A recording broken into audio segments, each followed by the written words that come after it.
Chapter number 1 करने वाले हैं हम लोग क्लास 10 से, और इसका नाम है फोर्स। फोर्स के बारे में आप लोगों ने पहले भी सुना होगा। फोर्स को हम लोग जानते हैं बस पुश या पुल से, और ये दरवाजे पे लिखा रहता है, कहीं कहीं पे तो खींचिए और ढकेलिए लिखा रहता है, मतलब फोर्स लगाइए। तो फोर्स एक्चुअली में क्या है? एक वो फिजिकल कॉज है, एक कारण है जिसकी वजह से होता क्या है, जो चेंज करता है शेप या साइज, बॉडी का शेप या साइज को चेंज करता है, या फिर अगर बॉडी रेस्ट में है तो मोशन में ले आता है, और मोशन में है तो उसको रेस्ट में ले आता है। और इसके अलावा बॉडी का डायरेक्शन भी चेंज करता है, मोशन का डायरेक्शन भी चेंज करता है ना। कि जैसे फुटबॉल वगैरह वाले हैं वो किक करते हैं, अगर किसी तरफ से फुटबॉल आ रही है उसने किक कर दिया तो उसने क्या कर दिया, फोर्स लगाया और फोर्स से उसने डायरेक्शन को चेंज कर दिया। तो फोर्स ये सारी चीजें कर सकता है। तो फोर्स को अगर हम लोग डिवाइड करें तो दो तरह के फोर्सेस हैं यहाँ पे, दो पार्ट में। एक है कांटेक्ट फोर्सेस, नाम ही है कांटेक्ट, और दूसरा है नॉन कांटेक्ट, यानी कि बिना छुए। ठीक है, तो यहाँ पे जो कांटेक्ट फोर्स है उसको डिफाइन किया गया है कि ये एक्ट करता है बॉडीज पे when they are in physical contact. ये कांटेक्ट फोर्सेस कौन से फोर्सेस है? वो फोर्सेस जब बॉडीज दो कांटेक्ट में आती हैं, एक दूसरे के टच में आती हैं, तब जो फोर्सेस एक्सपीरियंस होते हैं, जो फोर्सेस लगते हैं, those forces are called contact forces. Non contact forces क्या होता है कि इसमें फिजिकली एक दूसरे को टच नहीं करते हैं, फिर भी दोनों बॉडीज सेपरेटेड हैं, डिस्टेंस है उनके बीच में, उसके बाद भी दोनों बॉडीज के ऊपर क्या हो रहा है, फोर्स एक्सपीरियंस हो रहा है। तो these forces are called non contact forces. तो हम लोग अब आगे देखते हैं कि कॉन्टेक्ट और नॉन कॉन्टेक्ट फोर्सेस में कौन कौन से फोर्स आते हैं। तो कॉन्टेक्ट फोर्स में सबसे पहला है हमारा फ्रिक्शनल फोर्स। फ्रिक्शनल फोर्स के बारे में हम लोगों ने पहले भी पढ़ रखा है कि देखो होता क्या है कि जब भी कोई ऑब्जेक्ट, कोई हैवी ऑब्जेक्ट है या कैसा भी ऑब्जेक्ट है, दो सरफेस जो होते हैं ना, एक ऊपर का एक नीचे का, ये सरफेस ना अगर आप इसको भी बिल्कुल जूम करके देखोगे ना तो बिल्कुल ये स्मूथ नहीं दिखेगा, प्लेन नहीं दिखेगा। ठीक है, इसमें भी कुछ ना कुछ जो है आपको दिखाई देगा। तो इसलिए जो है ये सरफेस बिल्कुल ऐसा रहता है कि जिगजैग वे में रहता है। ठीक है, बिल्कुल एकदम स्मूथ नहीं रहता है, बिल्कुल एकदम प्लेन नहीं रहता है। कोई भी सरफेस, दीवार का सरफेस ले लो, इसका सरफेस ले लो, किसी भी चीज का सरफेस आप ले लो, तो जब आप ऑब्जेक्ट को पुश करते हो ना तो इन सरफेसेस एक दूसरे के ऊपर जब रोल ओवर करता है चीज, तो दो सरफेसेस एक दूसरे के ऊपर रोल ओवर करवाओगे एक के ऊपर दूसरे का, तो आप देखोगे कि एक रिएक्टिव फोर्स लग रही है जो क्या कर रही है, अपोज कर रही है। क्या कर रही है? अपोज कर रही है मोशन को। और यही अपोज करने वाली फोर्स जो मोशन को अपोज करती है उसी का नाम है फ्रिक्शनल फोर्स। इसके अलावा और अच्छे से समझना चाहो तो देखो, कोई क्रिकेटर है, बैट्समैन ने जो है बॉल मार दिया, अब बॉल को फील्डर काफी दूर है, नहीं जा पा रहा, लेकिन बॉल फिर भी जो है चलते चलते रुक गई। तो आखिर कौन सा फोर्स था जिसने उसको रोक दिया, जिसने उसको आगे बढ़ने से रोका? वो फोर्स कोई और नहीं, फोर्स ऑफ फ्रिक्शन है, जो दो सरफेसेस के बीच में लगता है। और ये जो फोर्स ऑफ फ्रिक्शन है हमेशा किसको अपोज करेगा? हमेशा मोशन को अपोज करता है, यानी आगे बढ़ने नहीं देता है। यानी कि देखो, अगर कोई ऑब्जेक्ट रखा हुआ है तो थोड़ा बहुत फोर्स लगाओगे तो हो सकता है वो मूव ना करे, फिर और ज्यादा लगाओगे तो मूव करेगा। तो इसलिए अपोज कौन कर रहा है? अपोजिट में एक फोर्स है जो मोशन को होने से अपोज कर रही है। जब आप उससे ओवरकम होते हो और ज्यादा फोर्स लगाते हो तब जाके आपका ऑब्जेक्ट जो है मूव करना शुरू करता है। तो ये होता है फ्रिक्शनल फोर्स। और फ्रिक्शनल फोर्स को कम करने के लिए मालूम ही होगा, ग्रीस वगैरह का इस्तेमाल करते हैं, ल्यूब्रिकेंट का इस्तेमाल करते हैं, या फिर किसी ऑयली चीज वगैरह का इस्तेमाल करते हैं हम फ्रिक्शनल फोर्स को कम करने के लिए। नॉर्मल रिएक्शन फोर्स क्या होता है? जैसे कि कोई भी चीज, जैसे कि हाथ पे मैंने ये ऑब्जेक्ट रख दिया, अब ये ऑब्जेक्ट रख दिया तो ये क्या कर रहा है, नीचे की तरफ फोर्स लगा रहा है। ठीक है, नीचे की तरफ अगर फोर्स लगा रहा है तो फिर भी इसको नीचे गिर जाना चाहिए, नहीं गिर रहा है। क्यों? क्योंकि देखो ये जो मेरा पाम है, ये मेरा पाम क्या कर रहा है, इसके ऊपर नॉर्मल रिएक्शन वाला फोर्स लगा रहा है, नॉर्मल रिएक्शन फोर्स लगा रहा है इसके ऊपर। किसके ऊपर? ऑब्जेक्ट के ऊपर। वरना क्या होता, ये नीचे की तरफ गिर जाता। और वो एफर्ट किससे दे रहे हैं हम? अपने पाम से दे रहे हैं। तो this is called normal reaction force. ठीक है, फिर इसके बाद है tension force applied through string. यानी कि कोई धागा है, धागे से आपने कोई वेट लटका दिया, मान लो यहां पे मैंने वेट W लटका दिया, तो इसके अंदर ना ये धागा क्या करेगा, स्ट्रेच करेगा। तो ये स्ट्रेच करेगा इसके वजन की वजह से, तो ये भी इसको अपनी तरफ खींचेगा, तो इसके अंदर जो फोर्स अप्लाई हुआ है ना, इसके अंदर जो फोर्स लग रहा है, this force is called tensional force. इसको क्या बोलते हैं? टेंशनल फोर्स बोलते हैं। फिर इसके बाद है आपका फोर्स एक्सर्टेड बाय स्प्रिंग। अब एक स्प्रिंग है, कॉम्प्रेस्ड स्प्रिंग है, अगर आप उसको कॉम्प्रेस करके रखे हुए हो और जिस फोर्स से आपने कॉम्प्रेस करके रखा हुआ है अगर आप छोड़ दो तो क्या होगा? वो फिर अपने साइज में रिस्टोर होने की कोशिश करेगा तो वो फैलेगा। तो वो फोर्स क्या कहलाता है? आपका force exerted by spring. Spring के अंदर वो फोर्स होता है फोर्स ऑफ रिस्टोरिंग। वैसे ही अगर आप उसको इलोंगेट कर दो, यानी जो उसकी एक्चुअल साइज है, एक्चुअल साइज से ज्यादा आपने उसको खींच दिया, अब फिर आप उसको छोड़ दो तो फिर से वो क्या करेगा? अपने आप को रिस्टोर करने की कोशिश करेगा। तो जो हम लोग दुकान वगैरह पे देखते हैं ये लगा रहता है, जो आपका स्प्रिंग बैलेंस लगा रहता है, तो स्प्रिंग बैलेंस जो है इसी के ऊपर काम करता है, इलोंगेशन के ऊपर काम करता है। जो इलोंगेशन है यानी इसका फैलना है, किसका फैलना? स्प्रिंग का जो फैलना है वो किसके ऊपर डायरेक्टली डिपेंड करता है? डायरेक्टली वेट के ऊपर डिपेंड करता है। यानी जितना ज्यादा वेट हम लगाएंगे उतना ज्यादा स्प्रिंग इलोंगेट होता जाएगा। तो उसी पे बेस है आपका स्प्रिंग बैलेंस, जिससे हम लोग वेट वगैरह मेजर करते हैं। फिर है यहां पे फोर्स एक्सर्टेड ड्यूरिंग कोलिजन। अगर कोई बॉडी ए है और वेलोसिटी v के साथ जा रही है, v1 के साथ जा रही है, कोई बॉडी b है, वेलोसिटी v2 के साथ जा रही है। अब ये दोनों अगर एक दूसरे के अपोजिट डायरेक्शन में हो या सेम डायरेक्शन में भी हो, अपोजिट हो या सेम डायरेक्शन में भी हो, तो भी दोनों केसेस में क्या होगा? अगर एक की स्पीड ज्यादा है दूसरे से और वो जाके दूसरे से टकराता है या दोनों आमने सामने आके टकराते हैं, तो दोनों एक दूसरे के अपार्ट हो जाते हैं। कैसे हो जाते हैं? कोलिजन के बाद एक दूसरे से दूर हो जाते हैं। तो होता क्या है ऐसे में? यहां पे फोर्स एक्सर्ट होता है इनके ऊपर, एक दूसरे के ऊपर। ये इसके ऊपर फोर्स एक्सर्ट करता है और ये उतना ही इक्वल फोर्स इसके ऊपर एक्सर्ट करता है। और ये फोर्स एक्सर्ट होता है कब? कोलिजन के टाइम पे। और यही फोर्स इन दोनों को क्या करता है? एक दोनों से अलग कर देता है। तो ये हो गया आपका कांटेक्ट फोर्सेस। जितने भी फोर्सेस यहां पे हम लोगों ने देखे, इसमें क्या हो रहा है? फिजिकली टच हो रहा है। अब बात करते हैं हम लोग नॉन कांटेक्ट फोर्सेस की। नॉन कांटेक्ट फोर्सेस में क्या है? नॉन कांटेक्ट फोर्सेस में क्या है? चीजें दूर हैं, ठीक है, ऑब्जेक्ट्स एक दूसरे से काफी दूर हैं, लेकिन उसके बावजूद दोनों एक्सपीरियंस कर रहे हैं फोर्स। जिसमें सबसे पहला है ग्रेविटेशनल फोर्स। और ग्रेविटेशनल फोर्स कैसा है? एक अट्रैक्टिव फोर्स है, ठीक है, जो हमेशा अट्रैक्ट करता है चीजों को। अर्थ की जो ग्रेविटेशनल फोर्स है वो जो भी चीज है उनको क्या करती है? अपने सेंटर की तरफ अट्रैक्ट करती है। कोई भी चीज हो तो वो क्या करेगा? जैसे कि कुछ भी है, जैसे कि वो न्यूटन ने भी अपना लॉ लाया, तो कोई भी चीज गिरती है तो वो अर्थ के सेंटर की तरफ जाने की कोशिश करती है। तो force exerted due to earth on any object that is called gravitational force, ठीक है। इलेक्ट्रोस्टैटिक फोर्स क्या होता है? वो बचपन में हम लोगों को एक्सपेरिमेंट वगैरह किया होगा हम लोगों ने। वो सूखे बालों पे ऐसे कंघी वगैरह करते हैं और छोटे छोटे टुकड़े कागज के चिपकाते थे। तो होता क्या था? चार्ज हो जाते थे, है ना। ये आपका स्केल जो है चार्ज हो जाता है, जो अट्रैक्ट करता है किनको? पेपर्स को, छोटे छोटे बिट ऑफ पेपर्स को अट्रैक्ट करता है। तो इलेक्ट्रोस्टैटिक फोर्स कौन सा है? पॉजिटिव और निगेटिव के बीच का। अब ये फोर्सेस कैसा होते हैं? अगर दो सेम चार्जेस हैं, यानी कि सिर्फ और सिर्फ पॉजिटिव और पॉजिटिव है, तो इन दोनों के बीच में कैसा फोर्स लगेगा? रिपल्सिव फोर्स लगेगा। और वही निगेटिव निगेटिव भी हैं तो आपस में कैसा फोर्स लगेगा? रिपल्सिव। रिपल्सिव मतलब दोनों ऑब्जेक्ट अगर करीब हैं भी, टच नहीं है, करीब है भी, तो एक दूसरे के ऊपर फोर्स एक्सपीरियंस करेंगे। और कैसा? रिपल्सिव फोर्स एक्सपीरियंस करेंगे, चाहे पॉजिटिव पॉजिटिव चार्ज हो या निगेटिव निगेटिव चार्ज हो। वही अगर हम बात करें पॉजिटिव और निगेटिव चार्ज की, तो अपोजिट चार्ज है। अब इन दोनों के बीच में कैसा फोर्स एक्सपीरियंस करेंगे? अट्रैक्टिव फोर्स एक्सपीरियंस करेंगे। तो ये इलेक्ट्रोस्टैटिक फोर्स हुआ।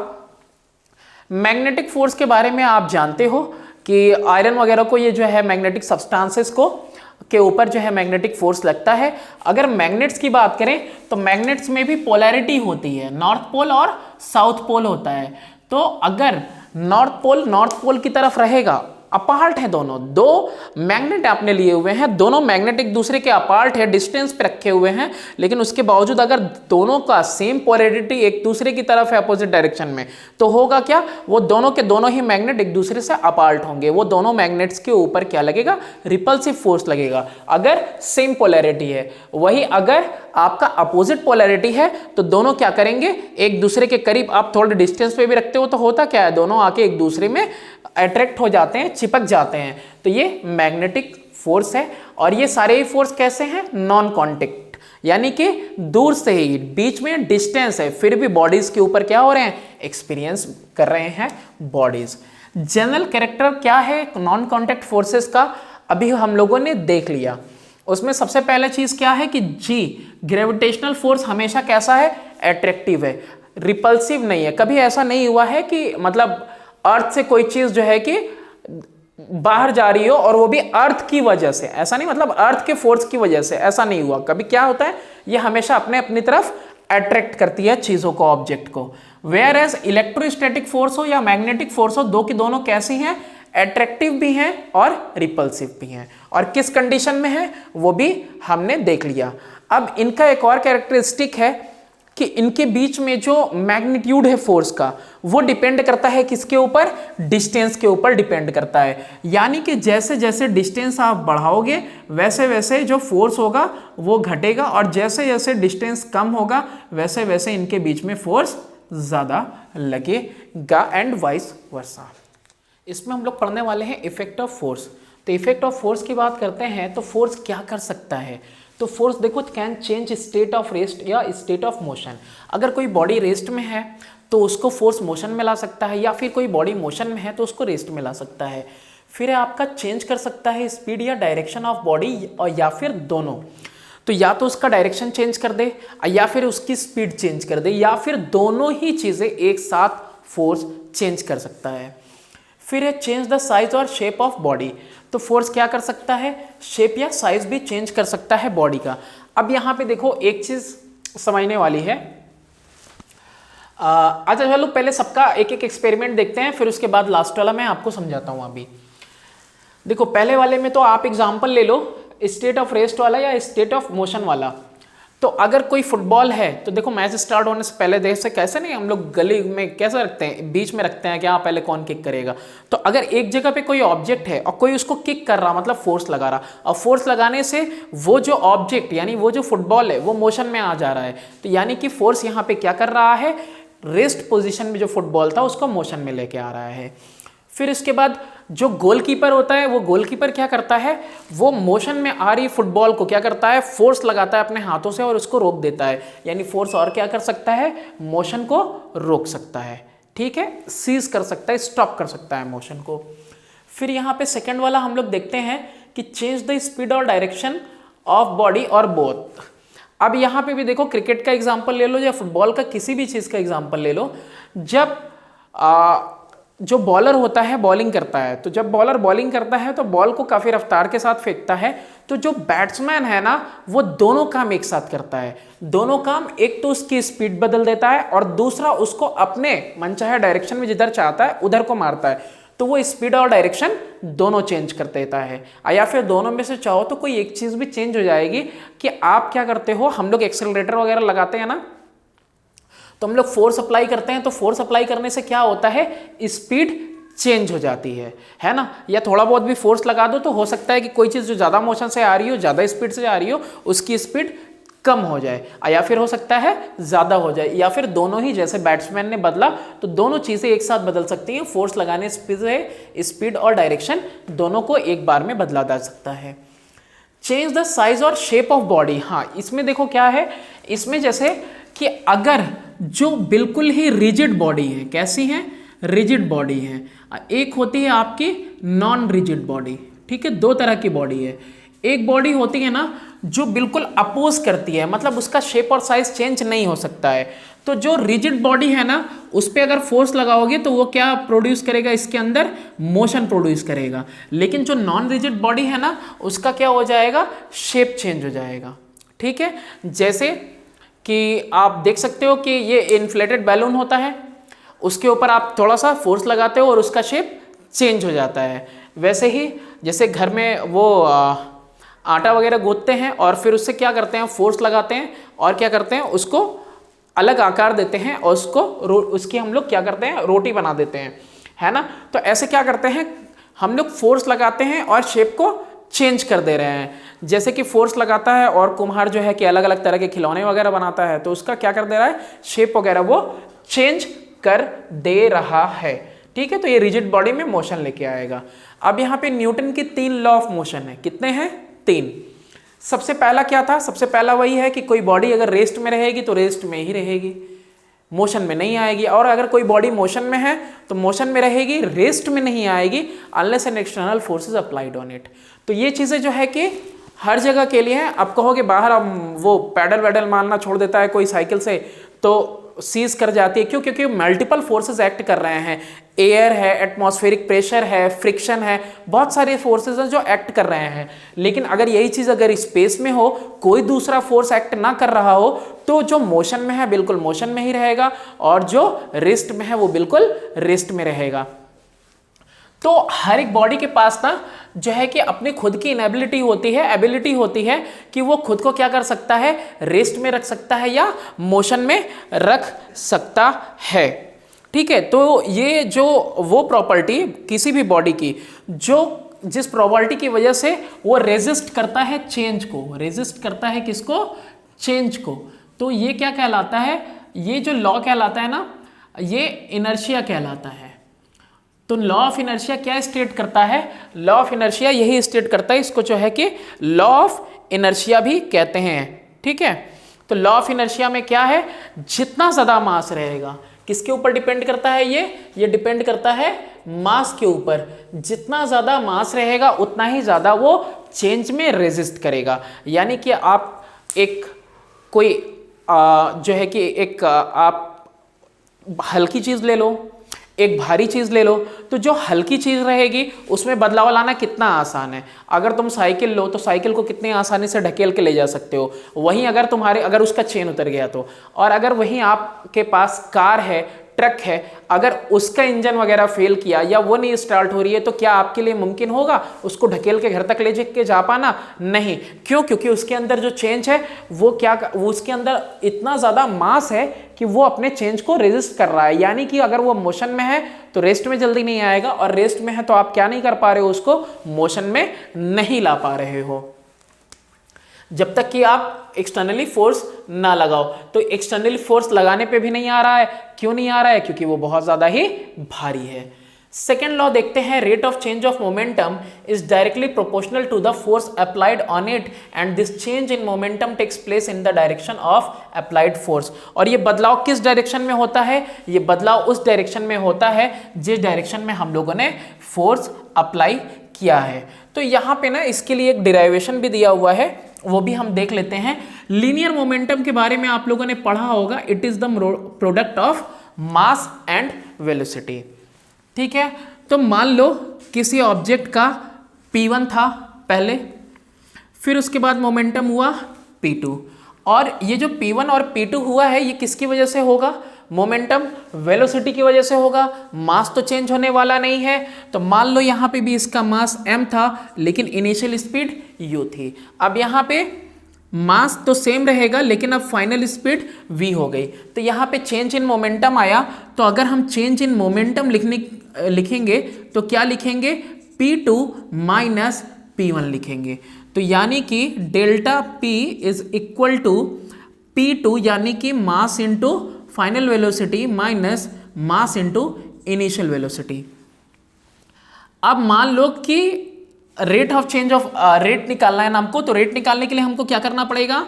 हमको rate of change of momentum निकालने के लिए मान लो इसको चेंज होने में टाइम t लगा, तो इधर में भी m v minus you upon में क्या कर लेंगे? t कर लेंगे। अब देखो ये इसी के डायरेक्टली प्रोपोर्शनल है ना, तो आप यहाँ पे m into v minus you by t लिख सकते हो। और आपको पता है कि एक्सेलरेशन क्या होता है? Acceleration is equal to V minus you by T, है ना। Final speed minus initial speed upon में time taken to change the speed, की कितना टाइम लगा इसको चेंज होने में। तो यहाँ पे हम इसकी जगह पे क्या लिख सकते हैं?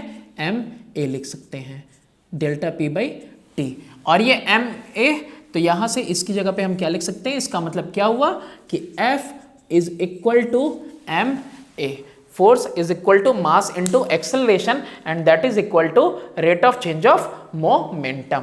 ठीक है, फिर अब यहां पे हम बात करते हैं थर्ड लॉ ऑफ मोशन की। To every action there is always an equal and opposite reaction. तो इसमें आप देखोगे सबसे अच्छा एग्जाम्पल है तैरने का। जब हम तैरते हैं तो हम तैरते हुए क्या करते हैं, हम पानी को पीछे की तरफ ढकेलते हैं और उसकी वजह से क्या होता है कि हम आगे की तरफ जाते हैं। इसका और बेहतरीन एग्जाम्पल क्या है, रॉकेट है। ठीक है, रॉकेट में क्या होता है, जो फ्यूल वगैरह होते हैं बर्न करते हैं और पीछे की तरफ जो है कि बहुत ही ज़्यादा प्रेशर के साथ जो है कि प्रेशर एक्सर्ट करता है और जिसकी वजह से ये जो आपका रॉकेट है ये ऊपर की तरफ जाता है। तो ये भी दिखाता है कि to every action there is an equal and opposite reaction. फिर उसके बाद जो है इन तीनों लॉज के बाद अब हम लोग आते हैं इस रिलेशन से पहले देखते हैं कि इक्वेशन ऑफ मोशन कितने सारे हैं। ठीक है ना, इक्वेशंस ऑफ मोशन हमारे पास मेनली कितने हैं, 3 हैं। एक तो यहीं पे है ना, क्या है ये, पहला वाला v minus u is equal to a t, second वाला s is equal to u t plus half a t square, और थर्ड वाला क्या है, v square minus u square is equal to 2as। s क्या है यहाँ पे, s displacement है, a क्या है, एक्सेलरेशन है, और आपका u क्या है, इनिशियल स्पीड, और v क्या है, फाइनल स्पीड। अब यहाँ पे हम लोग कुछ देखते हैं कि डाइन क्या होता है, न्यूटन देखते हैं, किलोग्राम फोर्स और ग्राम फोर्स देखते हैं और इनके बीच का रिलेशनशिप। तो वन डाइन फोर्स किस फोर्स को बोलते हैं, वन डाइन फोर्स वो फोर्स है जब किसी 1 ग्राम के ऑब्जेक्ट पे लगेगा, मास अगर उसका 1 ऑब्जेक्ट है तो उसके अंदर प्रोड्यूस करे एक्सेलरेशन 1 सेंटीमीटर पर सेकेंड स्क्वायर का। तो वो फोर्स जो 1 ग्राम ऑब्जेक्ट के अंदर 1 सेंटीमीटर पर सेकेंड स्क्वायर का एक्सेलरेशन प्रोड्यूस करता है, that force is called one dyne. उसके बाद वैसे ही 1 न्यूटन क्या होता है, तो 1 Newton force is that force which when act on 1 kg produces acceleration of 1 meter per second square in that object। 1 kg पे लग के 1 मीटर पर सेकेंड स्क्वायर का एक्सेलरेशन प्रोड्यूस कर रहा है उसके अंदर, मतलब वो फोर्स कितना है, 1 न्यूटन है। दोनों के बीच में रिलेशनशिप क्या है, न्यूटन और डाइन के बीच में, कि 1 न्यूटन इज इक्वल टू 10 पे पावर 5 डाइन। 1 किलोग्राम फोर्स क्या होता है, तो फोर्स ऑफ ग्रेविटी जितना फोर्स लगा रही है 1 kg मास वाले ऑब्जेक्ट के ऊपर, that is called 1 kilogram force. यानी कि force due to gravity on 1 kg, gravitational force 1 kg के ऊपर जितना लगा that is called 1 kilogram force और 1 kgf। और ये किसके इक्वल होता है, 9.8 न्यूटन के इक्वल होता है। 1 ग्राम फोर्स क्या होता है, बस इसी की तरह है, ये 1 kg पे एक्ट कर रहा था, ये 1 ग्राम पे एक्ट कर रहा है, यानी कि force due to gravitation on 1 gram of object, तो that is called 1 gram force. और 1 ग्राम फोर्स किसके इक्वल होता है, 980 डाइन के इक्वल होता है। और न्यूमेरिकल्स के लिए आप प्लेलिस्ट में जाओ, प्लेलिस्ट में आपको न्यूमेरिकल्स मिल जाएंगे। मोमेंट ऑफ फोर्स की बात करते हैं, तो मोमेंट ऑफ फोर्स में देखो सबसे पहले हम लोग 2 तरह का मोशन देखेंगे। एक तो होता है आपका ट्रांजिशनल मोशन यानी कि लीनियर मोशन, और या फिर होता है रोटेशनल मोशन। तो देखो अगर कोई बॉडी रिजिड है, कोई बॉडी कैसी है, रिजिड है, रिजिड मतलब कैसी है, उसका शेप और साइज एकदम फिक्स है। तो इस रिजिड बॉडी पे अगर आप क्या करते हो, फोर्स लगाते हो, तो इसके अंदर जो मोशन प्रोड्यूस होता है फोर्स लगाने से, that motion is called translational motion. Translational motion कहते हैं उसको, या फिर इसको कहेंगे हम लोग लीनियर मोशन। ठीक है, स्ट्रेट पाथ पे जा रहा है। लेकिन अगर आप सोचो कि कोई बॉडी है, इस शेप के बजाय कोई इरेगुलर शेप ले लेते हैं हम, तो ये देखो मैंने एक इरेगुलर शेप ले लिया। अब इस इरेगुलर शेप में मान लो कि यहाँ पे कोई पॉइंट है O। और यहाँ पे जो है कि बॉडी कैसी है, पाइवटेड है। कैसी है बॉडी, पाइवटेड है। पाइवटेड मतलब यहाँ से फिक्स है और ये बाकी हिस्सा नहीं फिक्स है। आप क्या करते हो, इधर से एक फोर्स लगाते हो। क्या लगाते हो, फोर्स लगाते हो। तो अगर बॉडी एक जगह पे पाइवटेड है और आप फोर्स लगा रहे हो तो इसके अंदर क्या आएगा, टर्निंग इफेक्ट आएगा। ये बॉडी इस पाइवट पे, इस एक्सिस पे क्या करेगी, रोटेट करेगी और इस मोशन को कहते हैं हम लोग रोटेशनल मोशन। और देखो ये जो रोटेशनल, तो ये जो टर्निंग इफेक्ट इसके अंदर आया है, तो turning effect of force acting on a body about an axis is called the moment of force. तो ये क्या है, मोमेंट ऑफ फोर्स है। और ये मोमेंट ऑफ फोर्स जो रोटेशनल मोमेंट में है, ये डिपेंड करता है दो फैक्टर्स के ऊपर। वो दो फैक्टर्स कौन कौन से हैं, मैग्नीट्यूड ऑफ फोर्स, कि कितना ज्यादा आप इसके ऊपर फोर्स लगा रहे हो, और दूसरी चीज distance of line of action of force. देखो ये ना डिपेंड करता है कि आप कितना फोर्स लगा रहे हो और साथ में ये परपेंडिकुलर डिस्टेंस कितना है ना, line of action of force के बीच में और इसके बीच में कितना डिस्टेंस है। आप जितना ज्यादा डिस्टेंस इंक्रीज कर दोगे, अगर आप डिस्टेंस इंक्रीज कर दोगे तो ऑटोमेटिकली टर्निंग इफेक्ट भी, मोमेंट ऑफ फोर्स भी इंक्रीज कर जाएगा। अभी बहुत सारे ऐसे एग्जांपल्स हम लोगों को इसके लिए डिस्कस करने हैं जो हम अभी देखेंगे कि डिस्टेंस के साथ कैसे इंक्रीज कर जाएगा। तो यहाँ दो फैक्टर्स के हिसाब से आपको मोमेंट ऑफ फोर्स का फॉर्मूला मिल जाता है, that is equal to force into what, distance. क्या मिल जाएगा, फोर्स इनटू डिस्टेंस। तो यहां पे अगर F1 फोर्स लगा रहे हो और यहां पे OA डिस्टेंस है तो कितना हो जाएगा, F1 इंटू OA। ये आपका हो जाएगा मोमेंट ऑफ फोर्स। अब देखो यहाँ पे जो मोमेंट ऑफ फोर्स है दो टाइप के हैं, एक क्लॉकवाइज है, एक एंटी क्लॉकवाइज है। तो ये रोटेशन आप देख ही सकते हो, ये कैसा जा रहा है, एंटी क्लॉकवाइज जा रहा है। तो अगर आपने कोई पाइवटेड है मिडिल से, अगर आपने यहाँ पे इसको फोर्स लगाया, ठीक है, और फोर्स लगा रहे हो तो देखो इसके अंदर टर्निंग इफेक्ट कैसा आएगा, एंटी क्लॉकवाइज डायरेक्शन में आएगा। तो एंटी क्लॉकवाइज डायरेक्शन में आ रहा है, सॉरी इधर क्लॉकवाइज लेना है ना, तो इधर हम क्या करते हैं, ऐसे फोर्स लगाते हैं। तो अब इसके अंदर जो मोमेंट टर्निंग इफेक्ट आ रहा है वो कैसा है, क्लॉकवाइज आ रहा है। तो क्लॉकवाइज को कैसा लेते हैं हम लोग, क्लॉकवाइज को निगेटिव लिया जाता है। ये मोमेंट ऑफ फोर्स कैसा मेजर करेंगे, इसको हम निगेटिव साइन के साथ लेंगे, ये निगेटिव मानते हैं हम इसको। और ये एंटी क्लॉकवाइज मोमेंट कैसा है कि यानी कि आप इसके ऊपर फोर्स लगा रहे हो और ये कैसा रोटेट कर रहा है, एंटी क्लॉकवाइज रोटेट कर रहा है। तो ये एंटी क्लॉकवाइज मोमेंट है और इसको एंटी क्लॉकवाइज वाले को कैसा लेते हैं हम लोग, पॉजिटिव लेते हैं, ठीक है। अब इसके बाद एसआई यूनिट की बात करें तो एसआई यूनिट की बात देखो यहीं पे हो जाएगी। ये जो आपका फोर्स है ये किस में मेजर होता है, न्यूटन में, और डिस्टेंस किस में, मीटर में। तो क्या आ जाएगा, न्यूटन मीटर आ जाएगा एसआई यूनिट। फिर इसके बाद कुछ एग्जांपल्स देखते हैं हम लोग। पहला एग्जांपल हम लोग ले रहे हैं डोर का। तो मान लो ये दीवार है और दीवार से ये डोर लगा हुआ है। यहाँ पे क्या होता है, हिंज जॉइंट होता है ना, हिंज होता है जिससे कि दीवार से दरवाज़ा लगा हुआ रहता है। हम लोग हैंडल कहाँ लगाते हैं, यहाँ लगाते हैं।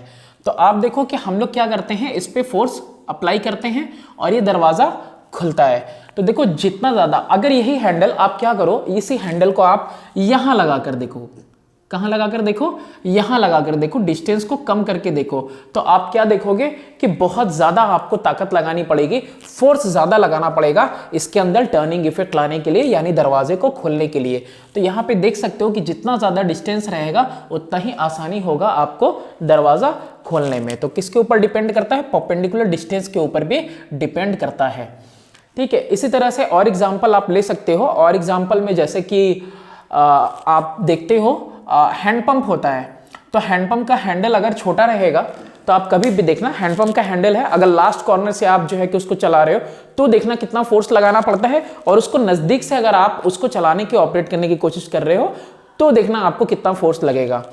उसी तरीके से देखो स्टीयरिंग वगैरह दी जाती है गाड़ी की, ठीक है ना। ये रोटेट करने के लिए दिया जाता है। अब परपेंडिकुलर इसका जो है देखो ज्यादा रहता है ना, ताकि क्या हो, टर्निंग इफेक्ट ज्यादा मिले आपको। दोनों में से जो चीज ज्यादा होगी, या तो फोर्स आपको ज्यादा लगाना पड़ेगा या तो आपको डिस्टेंस ज्यादा इंक्रीज करना पड़ेगा। तो हम लोग क्या करते हैं, फोर्स ना लगाने की वजह से ज्यादा हम लोग डिस्टेंस को इंक्रीज कर देते हैं। इसके अलावा देखो आप, जैसे साइकिल का वो टूथेड व्हील होता है जिसको कि हम लोग चलाते हैं। ये यार डायग्राम अच्छा नहीं है, कोई दिक्कत नहीं। और ये पीछे वाला है, ठीक है। अब इसके ऊपर क्या लगा रहता है, चेन लगा रहता है ना। उस चेन को हम लोग चलाते हैं। तो इसके लिए देखो ये यहाँ पे पाइवटेड रहता है। अब पाइवटेड होने के बाद क्या रहता है, यहाँ पे आपको पैडल मिलेगा। क्या मिलेगा, यहाँ पे आपको पैडल मिलेगा। तो ये डिस्टेंस पे दिया जाता है ना। आप फोर्स ऐसे लगा रहे होते हो इसके ऊपर, इसको रोटेट करने के लिए, है ना। टूथेड व्हील के ऊपर आप इसको रोटेट करने के लिए इसके ऊपर फोर्स लगा रहते हो। तो यहाँ पे ये पर्टिकुलर डिस्टेंस पे दिया रहता है ताकि ज्यादा टर्निंग इफेक्ट आए, ज्यादा मोमेंट ऑफ फोर्स प्रोड्यूस हो इसके अंदर, ठीक है। तो इसके लिए रहता है। फिर इसके बाद अगर बात करें हम लोग, एक और एग्जांपल है। अगर सी सॉ है, ठीक है, अगर सी सॉ है, कोई हैवी आदमी यहाँ पे बैठा हुआ है। अगर कोई हैवी आदमी यहाँ पे बैठा हुआ है और ये कोई लाइट आदमी है ना, यानी कि अगर लाइट वेट का आदमी है, हल्का है, तो क्या करेगा, वो और ज्यादा पीछे चला जाएगा। तो ऑटोमेटिकली देखेगा कि शीशा कैसा हो गया, बैलेंस हो गया, है ना। ये कैसा प्रोड्यूस कर रहा है, एंटी क्लॉकवाइज मोमेंट प्रोड्यूस कर रहा है और ये क्लॉकवाइज प्रोड्यूस कर रहा है। तो इसको हॉरिजॉन्टली बैलेंस करने के लिए क्या होगा, अगर ये भी उसी डिस्टेंस पे बैठा है तो ये हल्का है, तो ये हल्का है तो ये उठेगा, और ये नीचे की तरफ जाएगा तो इसको क्या करना होगा, ये और उधर की तरफ चला जाएगा। तो ऑटोमेटिकली क्या होने वाला है, इसका जो है टर्निंग इफेक्ट बढ़ जाएगा। जितना इसका है ये इधर उधर ना जाए, ये यहीं पे रहे, ये इधर चला जाएगा और ज्यादा डिस्टेंस पे चला जाएगा। तो ऑटोमेटिकली टर्निंग इफेक्ट इसका बढ़ जाएगा और ये दोनों जो है बिल्कुल हॉरिजॉन्टल पोजीशन में आ जाएंगे। तो ऐसे में आप हर जगह पे क्या देख रहे हो कि डिस्टेंस इंक्रीज कर रहा है, तो क्या हो जा रहा है, डिस्टेंस इंक्रीज करने के साथ साथ टर्निंग इफेक्ट भी हमारी बढ़ जा रही है। इसके अलावा देखो एक और एग्जांपल है, जैसे नट ओपनर होता है। तो नट ओपनर के लिए क्या करते हैं हम लोग, जो इसको खोलने के लिए हम लोग इस्तेमाल करते हैं औजार, इक्विपमेंट।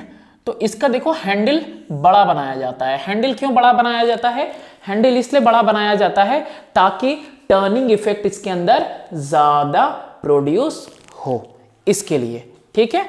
क्योंकि आपको पता ही है कि moment of force is equal to force into distance, ठीक है। ये होता है F इंटू डी होगा आपका, ठीक है।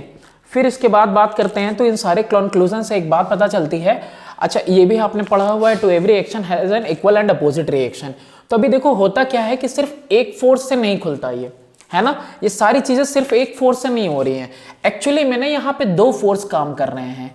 एक तो एक्सटर्नल फोर्स आप अप्लाई कर रहे हो और दूसरा इधर से जो है ना रिएक्शन वाला फोर्स है। कौन सा वाला फोर्स है, रिएक्शन वाला फोर्स है। To every action there is an equal and opposite reaction. तो ये फोर्स रिएक्शन वाला फोर्स है और इसका मैग्नीट्यूड जो अगर की बात करें तो मैग्नीट्यूड दोनों फोर्सेस का सेम है, लेकिन दोनों के दोनों जो है अपोजिट डायरेक्शन में काम करेंगे। ये रिएक्शन वाला फोर्स और ये एक्सटर्नल फोर्स जो हम लोग दे रहे हैं, दोनों अपोजिट डायरेक्शन में एक साथ काम करेंगे और दरवाजा खुलेगा। वहीं यहां पे भी देखो, आप दोनों हाथ से इसको क्या करते हो, एक तरफ से लगाते हो, दोनों हाथ से आप इसको करते हो, या एक हाथ से भी करोगे तो इसके अंदर भी देखो दो फोर्सेस आएंगे, कपल ऑफ फोर्सेस आएंगे। यहां पे भी देखो कपल ऑफ फोर्सेस आएंगे, रिएक्शनरी फोर्स भी आएगा। इसको और बेहतर तरीके से अगर समझना है आपको तो आप टैप का एग्जांपल लो, है ना। टैप खोलते हो आप, है ना, क्या खोलते हो, टैप, ठीक। यहां पे नल दिया हुआ है, तो नल आप जब खोलते हो तो आप देखो इसके अंदर देखो ऐसे खोलते हो, है कि नहीं है। आप क्या कर रहे हो, ऐसे फोर्सेस जो दोनों सेम मैग्नीट्यूड में हो लेकिन एक दूसरे के अपोजिट काम कर रहे हो, ऐसे फोर्सेस को हम लोग क्या कहते हैं, कपल। क्या कहते हैं इनको, कपल, कपल कहते हैं, है ना, ठीक है। तो ये कपल फॉर्म करते हैं। तो यहां पे भी देखो इसके अंदर कपल फॉर्म हो रहा है ना। इसके अलावा आप एग्जांपल ले लो किसका, बॉटल कैप का एग्जांपल ले लो। बॉटल का कैप अगर आप खोलते हो, ठीक है, कोई बॉटल है, बॉटल का आप जब कैप खोलते हो तो इसमें भी देखो क्या हो रहा है, कपल फोर्स काम कर रहा है। ठीक है, इसके अलावा अब देखो ये कपल फोर्स कहलाएगा, किसको कहेंगे, ये तो बात समझ में आ गई आपको कि दो ऐसे फोर्सेस जो कि इक्वल मैग्नीट्यूड में काम कर रहे हैं लेकिन एक दूसरे के इक्वल मैग्नीट्यूड के हैं लेकिन एक दूसरे के अपोजिट काम कर रहे हैं, तो उनको क्या कहेंगे हम लोग, दे फॉर्म अ कपल। तो दो फोर्सेस के साथ देखो ये सब काम कर रहा है, देखो ये इधर को और ये इधर को, और ये भी ऐसे ही। ठीक है, तो ऐसे ही आप देखोगे कि नट वगैरह खोलने वाला जो होता है, देखो उसको इस तरीके से बनाया जाता है ना, बीच में, ठीक, ताकि ये क्या करेगा, और ज्यादा टर्निंग इफेक्ट इसके अंदर प्रोड्यूस करेगा। अब देखो यहां पे इसको देखते हैं ये कैसे होगा। अब देखो जैसे कि ये लाइन है, यहां पे जो है कि बीचों बीच मान लो ये क्या ऐसा है, यहां पे पाइवटेड तो नहीं मानेंगे इसको, ठीक है, तो यहां पे अगर ये देखो एक लीवर है जो पाइवटेड है कहां पे, ओ पे, और ये दो पॉइंट है ए और बी। अगर देखो यहां पे हम लोग एक फोर्स लगा रहे हैं एफ, ठीक है, डाउनवर्ड, और यहां पे एक फोर्स लगा रहे हैं हम लोग एफ, वो भी अपवर्ड। अब ये दोनों फोर्सेस अगर मैग्नीट्यूड में इक्वल हैं तो ये जो है टर्निंग इफेक्ट लाएगा एंटी क्लॉकवाइज, और ये टर्निंग इफेक्ट लेके ये जो टर्निंग इफेक्ट लेके आएगा ये इधर ही लेके आएगा एंटी क्लॉकवाइज। सही तो जा रहे हैं, सही जा रहे हैं। और ये भी कैसा लेके आएगा, हाँ ये भी एंटी क्लॉकवाइज ही लेके आ रहा है। ठीक है, दो के दोनों फोर्सेस कैसा लेके आ रहे हैं टर्निंग इफेक्ट, एंटी क्लॉकवाइज, है ना, ये दो के दोनों लेके आ रहे हैं। अब देखो यहाँ पे ये जो है पर्टिकुलर इसका जो डिस्टेंस है, इसका डिस्टेंस कितना ले गए, अगर देखो हमको सिर्फ यहां तक का निकालना है ना, तो मोमेंट ऑफ फोर्स कितना होगा, एफ इंटू ओ ए, ये हो जाएगा। अब देखो इधर का मोमेंट ऑफ फोर्स अगर हमको निकालना है तो कितना हो जाएगा, एफ इंटू ओ बी हो जाएगा। अब देखो टोटल मोमेंट ऑफ फोर्स अगर हमको निकालना हो तो जैसे कि हम लोग पहले पढ़े थे कि हम लोग एंटी क्लॉकवाइज वाले को कैसा लेते हैं, पॉजिटिव लेते हैं, और क्लॉकवाइज वाले को नेगेटिव लेते हैं। तो यहां पे दोनों कैसे हैं, एक ही तरह के हैं, यानी दोनों एंटी क्लॉकवाइज है। तो यहां पे अगर हम ऐड करेंगे तो टोटल मोमेंट ऑफ फोर्स कितना हो जाएगा, total moment of force at point O will be equal to F into O A plus F into O B.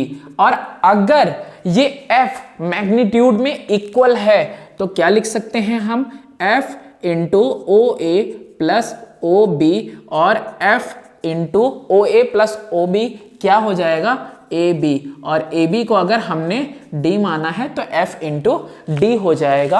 अगर पूरा डिस्टेंस हमने क्या लिया है, यहां पे डी लिया है। तो यहां से हमको क्या समझ में आता है, यहां से समझ में आता है कि moment of couple is equal to the product of either force. अगर दोनों मैग्नीट्यूड में इक्वल हैं तो moment of couple is equal to the either force into ये जो परपेंडिकुलर डिस्टेंस है बिटवीन देम। पूरा टोटल परपेंडिकुलर डिस्टेंस हम लोग ले लेंगे जो कि एक्ट कर रहा है, acting between both the forces, दोनों फोर्सेस के बीच में जो पूरा परपेंडिकुलर डिस्टेंस है ये पूरा डिस्टेंस हो गया, और इनटू एफ हो गया आइदर फोर्स, कोई भी दोनों में से एक फोर्स। ठीक है, देखो ऐसा हो सकता है कि एक बॉडी हो और एक बॉडी के ऊपर बहुत सारे फोर्सेस लग रहे हों, और अप्लाइड फोर्सेस लगने के बाद भी, उनके इन्फ्लुएंस के बाद भी जो बॉडी है मूव ना कर रही हो, या फिर कोई ऐसी बॉडी हो जो मोशन में हो और उसके ऊपर बहुत सारे फोर्सेस लग रहे हों, एक से ज़्यादा फोर्सेस लग रहे हों, और वो बॉडी कंटिन्यूअस एक कांस्टेंट मोशन में ही रहे, तो ऐसे बॉडी को हम लोग क्या कहते हैं कि बॉडी इज इन इक्विलिब्रियम। यानी कि when a number of forces acting on a body, ठीक है, जब बहुत सारे forces, number of forces act कर रहे हैं बॉडी पे, produce no change in its state of rest, कि उसकी रेस्ट की पोजीशन में भी कोई चेंज नहीं ला पा रहे हैं, या फिर मोशन की पोजीशन में है ऑलरेडी बॉडी और मोशन की पोजीशन में भी कोई चेंज नहीं ले आ पा रहे हैं, तो कहा जाता है कि बॉडी किस में है, इक्विलिब्रियम में है। तो इक्विलिब्रियम दो तरीके का होता है, एक स्टैटिक इक्विलिब्रियम है और एक डायनेमिक इक्विलिब्रियम है। स्टैटिक इक्विलिब्रियम क्या होता है कि body remain in state of rest under influence of applied force, मतलब आपने फोर्स लगाया या नंबर ऑफ फोर्सेस एक्ट कर रहे हैं उसके ऊपर, लेकिन उसके बावजूद बॉडी अगर रेस्ट में है तो रेस्ट में ही रह रही है, तो it means that body is in static equilibrium. और डायनेमिक इक्विलिब्रियम की बात करें तो body remains in state of motion, और मोशन भी कैसा, जैसा है वैसा ही, कांस्टेंट मोशन है ना, ऐसा नहीं कि एक्सेलरेटेड मोशन है ना, जैसा है constant motion under the influence of applied force, कि फोर्स उसके ऊपर लग रहा है but even after the influence of the force body is in constant motion. Example देखते हैं, एग्जांपल से ज्यादा बेहतर समझ में आएगा कि देखो अगर कोई ऑब्जेक्ट है या कोई बॉडी है, ये प्लेस्ड है, अब हम राइट साइड से फोर्स लगाएं, लेफ्ट साइड से फोर्स लगाएं, दोनों तरफ से फोर्स लगा रहे हैं, and if F1 is equal to F2, तो ये बॉडी क्या मूव करने वाली है? No, the body is not going to move. It means कि this body is in static equilibrium. ऐसे ही देखो, जो टेबल पे एक किताब रखी हुई है, क्या रखी हुई है? किताब। टेबल पे जो किताब रखी हुई है, ये किताब कैसे है? स्टैटिक इक्विलिब्रियम में है। क्यों? क्योंकि ये डाउनवर्ड फोर्स लगा रही है और उतना ही रिएक्शन फोर्स इसको अपवर्ड लग रहा है, तो इसको भी कह सकते हो आप कि ये एक स्टैटिक इक्विलिब्रियम में है। फिर इसके बाद और एग्जांपल लेते हैं हम लोग, जैसे कि आप बीम बैलेंस आपने देखा होगा, है ना, इंसाफ का तराजू, ज्यादातर बेईमानी ही दिखती है। तो ये वाला जो है, अब इसको देखो, इसमें क्या होता है, इसमें देखो जो एंटी क्लॉकवाइज मोमेंट है और ये कैसा मोमेंट है? क्लॉकवाइज मोमेंट है। तो इसको बैलेंस करने के लिए दोनों तरफ क्या रखा जाता है? एकदम बिल्कुल इक्वल वेट रखा जाता है। तो इस इक्वल वेट को रखा जाता है इधर से भी इधर से भी, और ये प्रोड्यूस कर रहा है कैसा? ये प्रोड्यूस कर रहा है आपका एंटी क्लॉकवाइज मोमेंट, ये प्रोड्यूस कर रहा है क्लॉकवाइज मोमेंट, और दोनों इक्वल हैं, इसीलिए ये हॉरिजॉन्टली पोजीशन में है, कहीं भी हिल डुल नहीं रही है। तो इसका मतलब ये भी किसमें है? आपका स्टैटिक इक्विलिब्रियम में है। फिर हम बात करते हैं किसकी? डायनेमिक इक्विलिब्रियम में की। तो डायनेमिक इक्विलिब्रियम को अगर समझो तो सबसे आसान है आपका समझने के लिए, सबसे बेहतरीन एग्जांपल है आपका बारिश। तो बारिश की बूंदें अगर नीचे की तरफ आ रही हैं तो फ्री फॉल हो रहा है, तो फ्री फॉल हो रहा है under the influence of gravity. तो ऐसे में ये एक्सेलरेटेड मोशन के साथ आनी चाहिए। तो अगर ये एक्सेलरेटेड मोशन के साथ आएगी तो तुम कंफ्यूज हो जाओगे, मतलब इतनी स्पीड में आएगी कि आपके बॉडी में बहुत सारे छेद हो जाएंगे। अब बहुत सारे छेद हो जाएंगे तो आप कंफ्यूज हो जाओगे, उसके आगे का आपको पता है। तो इसीलिए जो बारिश की बूंदें होती हैं ना, ये कांस्टेंट वेलोसिटी के साथ आती हैं, एक्सेलरेशन इनमें नहीं होता। और वो एक्सेलरेशन क्यों नहीं होता? क्योंकि इनके ऊपर बायंड फोर्स या फिर कह सकते हो फोर्स ऑफ फ्रिक्शन लग रहा है। किसकी वजह से? Due to air. और ये क्या कर रही है? इसकी वजह से ये कांस्टेंट मोशन में आ रही, वरना अगर एक्सेलरेटेड मोशन में आती under the influence of gravity, जैसे मेटियोराइट्स वगैरह आते हैं, तो फिर ये क्या करता है? ये बारिश की बूंदें इतनी ज्यादा स्पीड के साथ आती कि हो सकता है कि शरीर में छेद ही हो जाते। तो ये आपका कंडीशन है किसका? डायनेमिक इक्विलिब्रियम का। ठीक है, डायनेमिक इक्विलिब्रियम मतलब मोशन में है और कांस्टेंट मोशन में है, एक्सेलरेटेड मोशन में ये नहीं है। फिर बात करते हैं हम लोग, एक और एग्जांपल अगर ऐसा ही लेना है तो देखो, सर्कुलर मोशन में ही रह जाता है आपका इलेक्ट्रॉन ऑर्बिट करता हुआ। क्यों? क्योंकि इसको कौन फोर्स प्रोवाइड कर रहा है? फोर्स ऑफ अट्रैक्शन प्रोवाइड हो रहा है न्यूक्लियस के द्वारा। ठीक है, तो ये यूनिफॉर्म मोशन में ही रह जाता। तो यही एग्जांपल किसके लिए हो जाएगा? प्लैनेट्स के लिए भी हो जाएगा कि वो यूनिफॉर्म मोशन में है। क्यों यूनिफॉर्म मोशन में है? क्योंकि उनको फोर्स ऑफ अट्रैक्शन मिल रहा है किसके पास से? न्यूक्लियस की वजह से मिल रहा है इलेक्ट्रॉन को, वैसे ही सन की वजह से मिल रहा है किसको? प्लैनेट्स को मिल रहा है। कंडीशन क्या है इक्विलिब्रियम में होने के लिए? कंडीशन इक्विलिब्रियम में होने के लिए है कि resultant of all forces acting on a body should be zero. यहां पे भी देखो, जितने रिजल्टेंट फोर्सेस हैं उनका कितना है? जीरो है।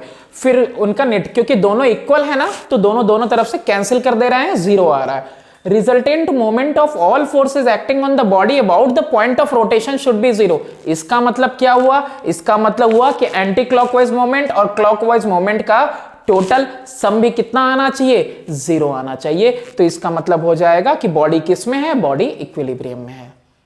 According to the principle of equilibrium, तो देखो principle of moment of equilibrium की वजह से हम लोगों ने अभी देखा था बैलेंस वाले में, तराजू वाले में हम लोगों ने देखा था कि sum of anti clockwise moment is equal to sum of clockwise moment के इक्वल हो रहा था, तो वो बैलेंस रह रहा था। तो देखो यहाँ पे आप इसको वेरीफाई करना चाहो तो कैसे वेरीफाई कर सकते हो? आप एक मीटर स्केल ले लो। क्या लेना है आपको? एक मीटर स्केल लेना है, और इसको अगर ये 0 से 100 है तो बिल्कुल 50 पे लाके तुम इसको क्या कर दो? पाइवट कर दो। कितने पे? 50 पे, एकदम बीचों बीच। ठीक है, इसके बाद आपको 2 वेट दिए जा रहे हैं। एक वेट दिया जा रहा है W1 और ये डिस्टेंस L1 पे रखा हुआ है। कहां से? पाइवटेड पॉइंट से या फिक्स पॉइंट से। ठीक है, फिर उसके बाद ये W1 जो है ना, थोड़ा कैसा है? भारी है। कैसा है? भारी। यहां पे मैं लिख दे रहा हूं कि वेट, पहला वाला वेट दूसरे वाले वेट से ज्यादा भारी है। अब देखो, तो जाहिर सी बात है, अगर यहां पे पाइवट किया हुआ, एक तरफ वेट लगा हुआ, ये तो इधर को टिल्ट करेगा। लेकिन यहां पे आपको मैंने एक दूसरा वेट दिया, ठीक है, और ये भी उतने ही डिस्टेंस पे, अगर आपने लगाया उतने ही डिस्टेंस पे, और ये वेट कैसा है? ये वेट W2 उससे काफी हल्का है, W2 है ये। तो ये वेट अगर आप लगाओगे तो ये आप ऑब्वियसली जानते हो, नेचुरल है कि ये वाला जो पोर्शन है स्केल का, ये वाला उठेगा और ये वाला टिल्ट कर जाएगा, नीचे की तरफ झुक जाएगा, है ना? क्यों? ऐसा क्यों हो रहा है? इधर का वेट भारी है। तो अब तुमको कुछ भी नहीं करना है, कोई एक्स्ट्रा वेट नहीं मिलने वाला, तुमको इसी से बैलेंस करना है। तो तुम इसको क्या करोगे? तुम इसको यहां से उठाओगे और L1 के बजाय कोई दूसरा डिस्टेंस लोगे L2 और वहां पे इसको रखोगे। फिर आप देखोगे इसका पोजीशन एडजस्ट करके कि अरे यार, ये तो उसी वेट से क्या हो गया? बैलेंस हो गया। अगर ये एक हल्के वेट से ये भारी वेट वाला अगर दोनों तरफ बैलेंस कर दिया आपने, इसका मतलब क्या हुआ कि जो sum of anti clockwise moment है इस समय इक्वल है किसके? सम ऑफ क्लॉकवाइज मोमेंट के इक्वल है। तो देयरफॉर क्या हो जाएगा आपका? W1 into L1 is equal to W2 into L2। किसके लिए? अगर वो हॉरिजॉन्टल पोजीशन में है, अगर वो इक्विलिब्रियम में है, उसके लिए। अर्थ अट्रैक्ट करती है हर एक बॉडी को अपनी तरफ, है ना? और वो जो फोर्स है, that force is called force of gravity या फोर्स ड्यू टू ग्रेविटी। अब देखो, कोई भी ऑब्जेक्ट है उसको अर्थ क्या कर रहा है? वर्टिकली डाउनवर्ड अपनी तरफ क्या कर रहा है? अट्रैक्ट कर रहा है। तो यानी कि जितने भी पार्टिकल्स हैं उन सब पे क्या है? फोर्स ऑफ ग्रेविटी लग रही है। ठीक है, तो ये सारे ही फोर्सेस कैसे हैं? ये सारे ही फोर्सेस एक दूसरे के पैरेलल है। और किस डायरेक्शन में है? बिल्कुल वर्टिकली डाउनवर्ड डायरेक्शन में है। तो क्या हम इसको पूरे वेट को सम अप कर सकते हैं? मतलब ये जितने भी हैं, बिल्कुल कर सकते हैं। तो ये जो W है ये किसके इक्वल हो जाएगा? पूरे पार्टिकल्स के वेट के ऊपर, वेट के इक्वल हो जाएगा। और यही वेट क्या होगा? ये वेट बिल्कुल इसके बीचों बीच लाई करेगा, और ये वो पॉइंट होगी किसी भी ऑब्जेक्ट में। ये किसके ऊपर डिपेंड करता है? डिपेंड करता है डिस्ट्रीब्यूशन ऑफ मास के ऊपर डिपेंड करता है, और शेप के ऊपर। ये जो सेंटर ऑफ ग्रेविटी वाला पॉइंट है ना, ये G है ना, ये G वो पॉइंट होगा जहां पे सारे के सारे जो मल्टीपल आपको वेट दिख रहे हैं, इन सब का मोमेंट ऑफ फोर्स कैसा होगा? इस पॉइंट पे 0 होगा। यानी ये वो पॉइंट है जहां पे आप चाहो तो बैलेंस कर सकते हो। जैसे होता है ना, बच्चे किताबें वगैरह होते हैं, उंगली पे रख के नचाते हो, तो मतलब वो कौन सा पोजीशन है? वो पॉइंट है G, जहां पे सारे मोमेंट्स का सम कितना आ रहा है? 0 आ रहा है। जहां से क्या कर सकते हो? आप उस बॉडी को होल्ड करके रख सकते हो। तो that is only called centre of gravity. इन सब पूरे के लिए ये डिपेंड करता है, ये जो सेंटर ऑफ ग्रेविटी है ये डिपेंड करता है किसके ऊपर? डिस्ट्रीब्यूशन ऑफ मास के ऊपर। किसके ऊपर? डिस्ट्रीब्यूशन ऑफ मास, या फिर कह सकते हो यानी कि उसके शेप के ऊपर डिपेंड करता है। जिस तरीके का शेप होगा वैसा आपको उसका सेंटर ऑफ ग्रेविटी वैसी जगह पे मिलेगा। तो ये सेंटर ऑफ ग्रेविटी होता क्या है? Centre of gravity of body is the point through which the entire weight of the body act howsoever the body is placed and about this point. यानी कि इस पॉइंट पे आप चाहो तो इसको प्लेस करके रख सकते हो। पूरे जो है वेट का जो है सम अप है।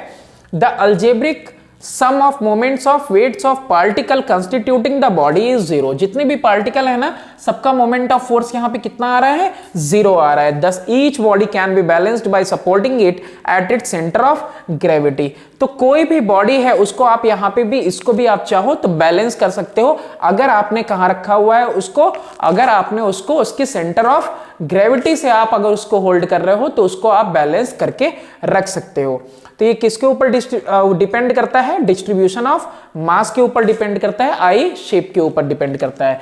मतलब अगर मैं कोई सीधा सा वायर ले लिया मैंने, तो ये सीधा सा वायर ले लिया तो इसका सेंटर ऑफ ग्रेविटी कहां लाई करेगा, बिल्कुल मिड पॉइंट पे लाई करेगा। इसके बाद अगर हमने हॉलो सिलेंडर ले लिया तो इसका सेंटर ऑफ ग्रेविटी यहां पे लाई करेगा। अब देखो एक और सवाल उठ के आता है, वो क्या है कि अगर जैसे कि ये सर्कुलर मैंने बनाया था तो यहां पे बीचों बीच आ रहा है, ये पूरा का पूरा जो है पार्टिकल का कंस्टिट्यूट किया हुआ है, लेकिन बहुत सारा ऐसा होता है ऑब्जेक्ट, ऐसा भी होता है जिसका सेंटर ऑफ ग्रेविटी आपका इसके ऊपर लाई नहीं करेगा। यानी कि जैसे हमने ले लिया एक रिंग, ठीक है, अगर हम एक कंसेंट्रिक रिंग ले रहे हैं तो इसका सेंटर ऑफ ग्रेविटी कहां लाई करेगा, इसके बाहर लाई करेगा। तो जरूरी नहीं है, not necessary that centre of gravity always be with in the material of the body, it can be outside the material of the body also, कि बॉडी के मटेरियल के आउटसाइड भी हो सकता है। अब अगर बहुत सारे रेगुलर शेप्स हैं, रेगुलर शेप्स मतलब पहले से जो डिफाइंड है, जैसे ट्रायंगल है, सर्कल है, क्वाड्रिलेटरल है, कुछ भी है पहले से डिफाइंड है। अब यहां पे हम लोग क्या ड्रॉ करने वाले हैं, मीडियन ड्रॉ करने वाले हैं। अभी जहां पे मीट करेगा वही इसका क्या हो जाएगा, सेंटर ऑफ ग्रेविटी हो जाएगा। अगर हम बात करें किसकी, स्क्वायर की, तो डायगोनल्स जहां पे मीट कर रहे हैं वो क्या हो जाएगा, इसका सेंटर ऑफ ग्रेविटी हो जाएगा। तो बुक में आपके दिया हुआ है बहुत सारे रेगुलर शेप्स हैं जिनका सेंटर ऑफ ग्रेविटी दिया हुआ है। यहां पे हम लोग निकालने वाले हैं सेंटर ऑफ ग्रेविटी किसका, एक इर्रेगुलर ऑब्जेक्ट का। किसका, एक इर्रेगुलर ऑब्जेक्ट का। तो एक इर्रेगुलर ऑब्जेक्ट का अगर हमको सेंटर ऑफ ग्रेविटी निकालना है तो हम कैसे निकालेंगे, हम क्या करेंगे, उसमें 3 छेद करेंगे। कितने छेद करेंगे, 3 छेद करेंगे। और देखो इसको कैसे करेंगे हम लोग, एक हम लोगों को स्टैंड ले लेना है, स्टैंड लेने के बाद हमको एक पिन वगैरह या धागा वगैरह कुछ भी ले लो, और उससे क्या करो, ये वाली जो छेद तुमने होल बनाई है इसमें इसको, इस ऑब्जेक्ट को हम ऐसे फंसा देंगे, इस ऑब्जेक्ट को फंसा देंगे और हम इसको देखेंगे कि ये आखिर ऑब्जेक्ट कैसा टिल्ट कर रहा है। अब ये ऑब्जेक्ट अगर अपने रेस्ट पोजीशन में आ जा रहा है तो हम क्या करेंगे, वहां से एक सीधी लाइन खींचेंगे। अब क्या करेंगे, ये लाइन हमने ड्रॉ कर दिया किसके ऊपर, ऑब्जेक्ट के ऊपर। अब ड्रॉ करने के बाद छोड़ देंगे, फिर इसको यहां वाले पॉइंट से निकालेंगे। अब क्या करेंगे, यहां वाले पॉइंट से इसको हम लोग होल्ड करने वाले हैं, यानी ये पोजीशन अब कहां आ जाएगा, यहां फंसा देंगे। तो इसका मतलब इधर पे भी जैसे वो ऑब्जेक्ट सीधा आएगा, बिल्कुल हिलना डुलना नहीं चाहिए, नहीं हिलना डुलना चाहिए। तो अगर मूव नहीं कर रहा है तो फिर वहां से भी हम लोग एक लाइन सीधी ड्रॉ कर देंगे। फिर उसके बाद एक छेद से हो गया, दूसरे से भी हो गया, अब तीसरा होल लेंगे हम लोग। अब थर्ड होल से हम लोग क्या करेंगे, इस ऑब्जेक्ट को हैंग करेंगे। हैंग करेंगे तो ये जिस तरह से भी बिल्कुल हैंग हो जाएगा, मूवमेंट नहीं होगी इसके अंदर। फिर हम क्या करेंगे, एक स्ट्रेट लाइन खींचेंगे, तो जहां पे पॉइंट्स मिल रही होंगी वही हो जाएगा इसका सेंटर ऑफ ग्रेविटी। यानी इर्रेगुलर ऑब्जेक्ट्स के लिए आपको यही करना पड़ेगा। जब कोई बॉडी क्या कर रही है, एक सर्कुलर पाथ पे, क्या करे, एक सर्कुलर पाथ पे रोटेट करे। अगर कोई बॉडी मूव कर रही है, अगर मोशन में है एक सर्कुलर पाथ पे, तो बॉडी को क्या कहा जाता है कि इसका मोशन, बॉडी का मोशन कहा जाता है कि सर्कुलर मोशन में है। और ये सर्कुलर मोशन क्या होता है, सर्कुलर मोशन जो है एक्सेलरेटेड मोशन होता है। ऑल्दो अगर आप देखो तो ये क्या करता है, ये इक्वल डिस्टेंस ट्रेवल करेगा in equal interval of time. यानी सबका अगर टोटल टाइम t लगा तो यहाँ पे भी कवर करने में t/4 लगेगा, इतना भी कवर करने में t/4, और इसको भी कवर करने में आपका t/4 ही लगेगा। ठीक है, तो ऑल्दो जो है कि ये क्या कर रहा है, ये आपका एक्सेलरेटेड मोशन इसको क्यों कहते हैं। देखो इसका स्पीड कैसा है, स्पीड कांस्टेंट है। स्पीड कांस्टेंट है क्योंकि मैंने बताया इक्वल डिस्टेंस कवर करेगा in equal interval of time, तो इसका मतलब इसका स्पीड कैसा है, कांस्टेंट है। But actually what is happening कि इसको जाना चाहिए, देखो यहां पे कैसा है, अपने सेंटर से परपेंडिकुलर है, ठीक है। इसको जाना चाहिए कैसा, इसको जाना चाहिए बिल्कुल स्ट्रेट, जाना चाहिए कि नहीं जाना चाहिए, इसको स्ट्रेट, इसको स्ट्रेट जाना चाहिए। और अगर नहीं जाना चाहिए तो तुम देखो भी, अगर कोई बच्चा है, ठीक है, अगर कोई बच्चा है और बच्चा जो है कि उसने जो है एक कोई छोटा सा पत्थर वगैरह जो है कि धागे से बांध रखा है और उसको रोटेट करवा रहा है, तो रोटेट करवा रहा है तो देखो अगर ये टूटेगा तो ये कहाँ जाएगा, बिल्कुल बाहर को जाएगा, जाएगा कि नहीं जाएगा। तो यहां पे भी क्या होना चाहिए कि ये जाना चाहिए बिल्कुल स्ट्रेट में, लेकिन हो क्या रहा है, हर एक पॉइंट पे इसका डायरेक्शन चेंज हो रहा है। इसका मतलब स्पीड तो कांस्टेंट है लेकिन वेलोसिटी कैसी है, वेरिएबल। और वेरिएबल वेलोसिटी होने की वजह से ये कैसा है, एक्सेलरेटेड मोशन है। सर्कुलर मोशन कैसा मोशन है, एक्सेलरेटेड मोशन है।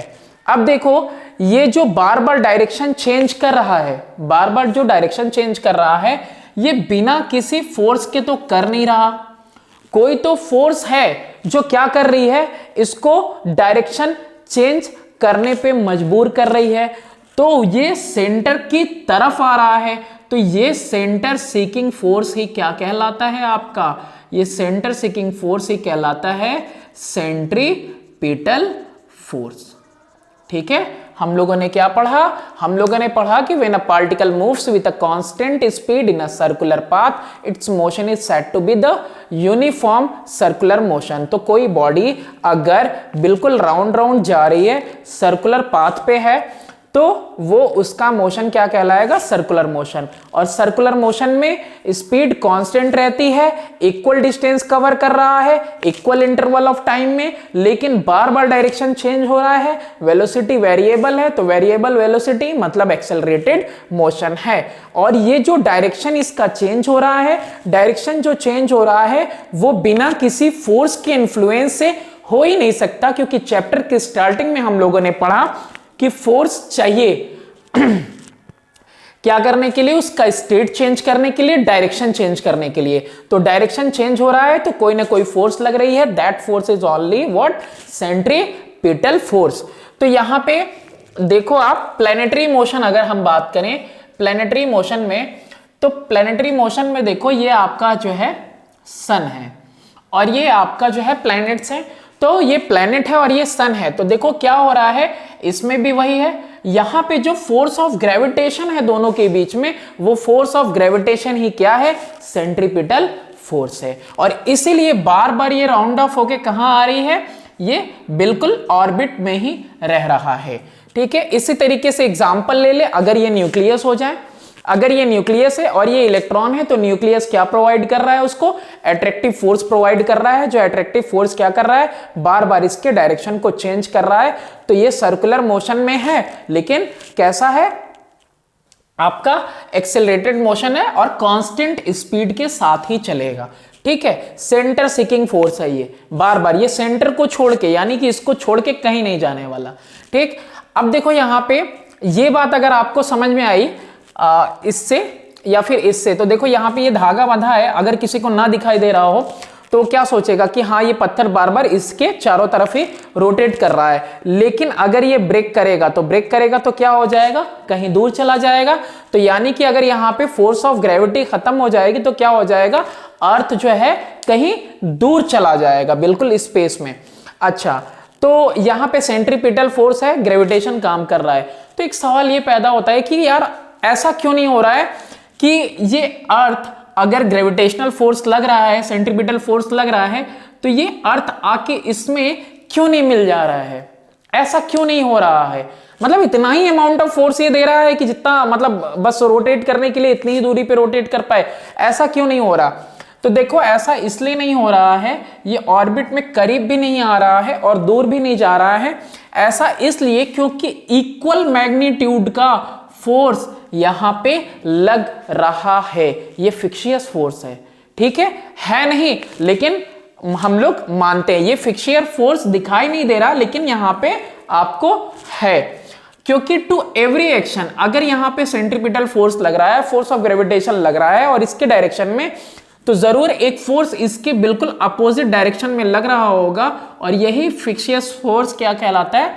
सेंट्रीफ्यूगल फोर्स कहलाता है। और ये क्या होता है? ये जो फोर्स होता है सेंट्रीफ्यूगल फोर्स, ये लगता है आपका away from the centre, centre से अवे लग रहा है, तो इसीलिए इक्वल अमाउंट में भी लग रहा है, इक्वल मैग्नीट्यूड में भी लग रहा है ये फोर्स। तो यही चीज दी हुई है आपकी बुक में भी, सेंट्रीपिटल फोर्स के बारे में और सेंट्रीफ्यूगल फोर्स के बारे में। तो अब यहां पे भी देख लो कि ये जो धागा है यहां पे किसकी तरह काम कर रहा है? सेंट्रीपिटल फोर्स की तरह काम कर रहा है, लेकिन ये ब्रेक डाउन हो जाएगा, तो इसको जब ब्रेक डाउन हो गया, तो अगर बार बार सेंटर को ही सीक कर रहा था तो इसको आना चाहिए इसकी तरफ, लेकिन नहीं, ये कहीं अवे जाता है। अवे क्यों जा रहा है? क्योंकि पक्का जरूर कोई ना कोई फोर्स है जो अंदर से बाहर की तरफ लग रही है, और वो अवे फ्रॉम द सेंटर ये लग रही है, और यही फोर्स क्या कहलाती है? सेंट्रीफ्यूगल फोर्स कहलाती है। तो ये जो फोर्स है ये एक रियल फोर्स है नहीं। यहां पे एक्चुअली में जो फोर्स एग्जिस्ट कर रही है वो कौन सी है? सेंट्रीपिटल फोर्स है, जो सेंटर की तरफ लग रही है। यहां पे भी ये जो टेंशनल फोर्स है धागे के अंदर, तो वो कौन सी है? सेंट्रीपिटल फोर्स है। लेकिन सर्टेन मोशन के लिए, किसके लिए? सर्टेन मोशन को डिफाइन करने के लिए आपको इसको क्या करना पड़ता है? कंसीडर करना पड़ता है सेंट्रीफ्यूगल फोर्स को। तो इसीलिए centrifugal force away from the centre कैसा है? ये एक फिक्शियस फोर्स है, या कह सकते हो, ये कह सकते हो वर्चुअल फोर्स है।